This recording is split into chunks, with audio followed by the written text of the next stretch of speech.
Three Little Pigs Under the Sea.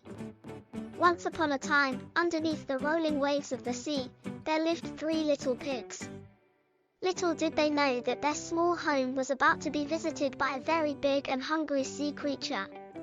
The first little pig lived in a small home made of seaweed, tucked away in the corner of the sea.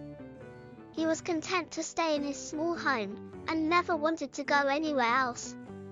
One day, a huge whale spotted the little pig, and swam up to him.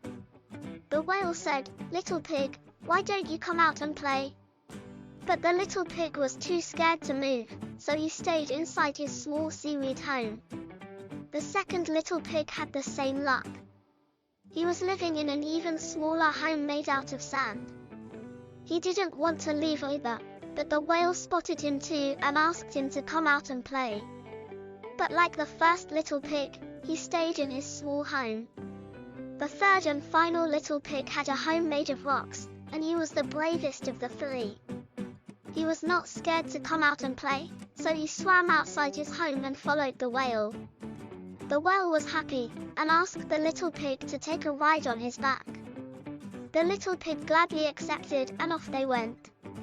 They swam for what seemed like hours, and eventually, the whale stopped in front of a huge castle made of coral. The little pig was amazed at the sight, and the whale said, "Little pig, this is where I live. Would you like to come inside and have something to eat?" The little pig accepted and followed the whale inside the castle. The whale brought the little pig to a large banquet hall, and there were all sorts of delicious food laid out on the table. The little pig was so hungry he couldn't resist and started to eat. But just as he was about to take his last bite, he heard a loud noise outside. He ran to the window and saw the first two little pigs